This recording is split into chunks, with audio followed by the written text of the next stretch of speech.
here's some beautiful videos that I've been making in the last week or so, or two. So that's just on Nebsterism YouTube. That's how you spell it, Nebsterism. It's bend backwards, inside out. Okay, so that's the subscription that you can make if you want to my YouTube channel, which is the current publishing YouTube channel that I'm publishing on. Now, let me see here. Anthony has asked me Anthony has asked me, he wants to know more about bread and healthy choices in bread. So if you have stomach issues, IBS, irritable bowel syndrome, Crohn's disease, inflammatory bowel disease, if you have irritable or inflammatory problems in your bowels, your intestines, that end of your stomach system, then if you have any digestive issues, you may want to consider Ezekiel bread and old style ferment breads. Okay, that's if you want to make them yourself with a bread machine. If you're not that way inclined, here's what I used to do back in Australia. In Uruguay it's not so good, the diversity of bread in the supermarket. I used to, in Australia, be able to go into Coles supermarket or Woolworths. I think it was Woolworths, and these are the two big supermarkets in Australia, and so I'm not really a fan of shopping at those places because I prefer to shop at the health shop or wild food forage my food and things like this. So this was one thing I used to do. I used to go still to the supermarket to get my bread occasionally, and you just eat way less of it. And this is all part of transitioning. You might smack a whole avocado on there. You know, that's going to help you digest whatever bread you're eating. The whole avocado. You know, and you start thinking, okay, what are ways that I can digest this bread better on your transition to eating healthier and better foods and more alive food and so on, and becoming younger and healthier.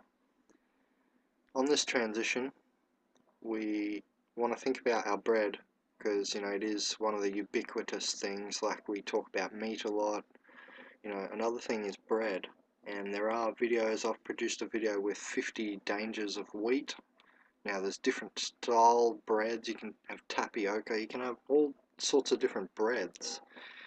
You know, old ferment style Ezekiel like breads are better if you've got bowel problems more, and you want to reduce the bread overall in your diet, obviously, and start switching more to a salad a day.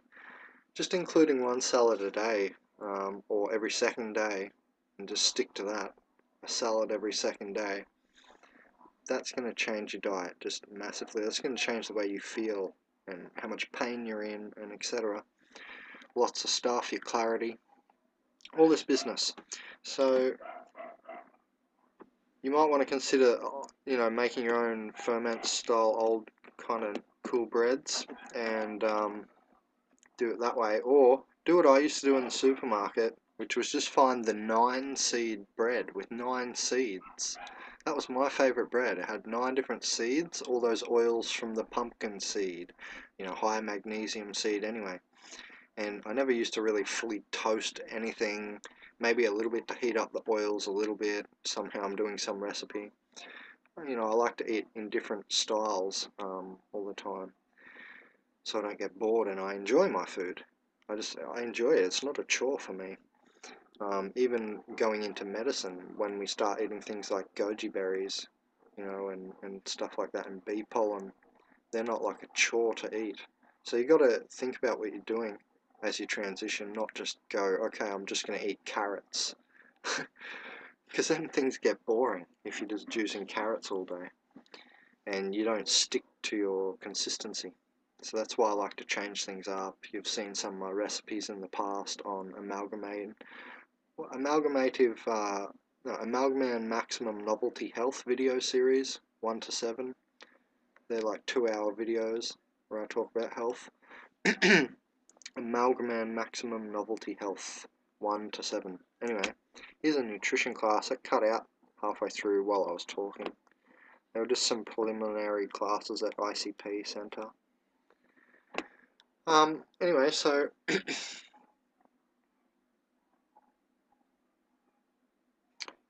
when I was looking for the breads in the supermarket, I was looking for multi-seeded bread, because then I get the oil from the sesame help digestion, and all the oil from the linseed or flaxseed. It had 9 seeds in the bread. That was a good one. So look for breads like that, or whole grain. Obviously, is better than the white bread. White bread's bleached. The other day I had black rice. I think for the first time. I may have had it when I was a bit younger. But even this whole foods more diet, so whole grains instead of refined right down into white bread.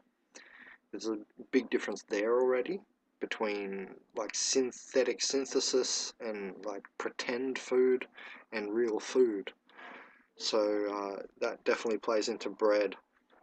But in the end, you want to reduce how much bread you're really having. You don't want to be living off bread because it's a filler food. I just use bread as a filler. I don't seek nutrition from bread. I seek my nutrition from a salad or something like this, where it's multiple leaves. That's why growing your own garden is so important.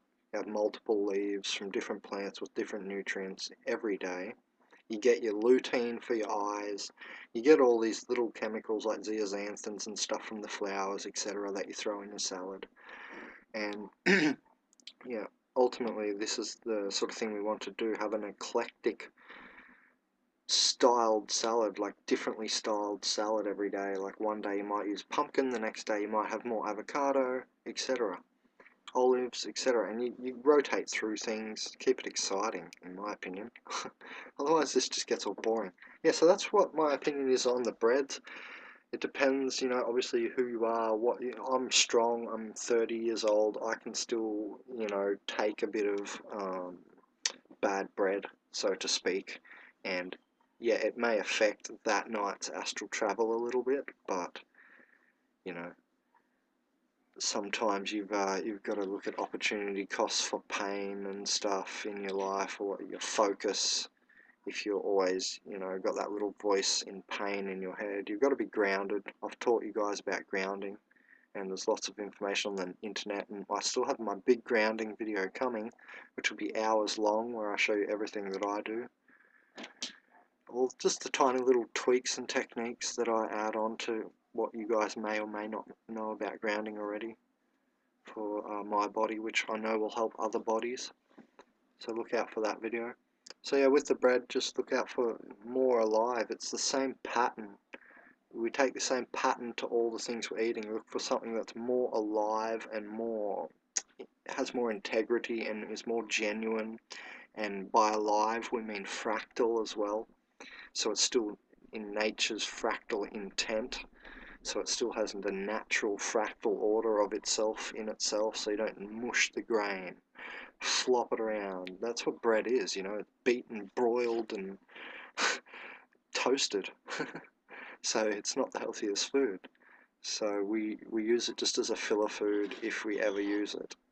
And if you're going to do that, you may as well have the good bread, something that helps digest it, like I've mentioned a few examples in this video. So that's just my little bit of advice on the bread for you, Anthony. And thanks for helping out lately. Much appreciated. I hope you've been watching all these videos on here on YouTube as well.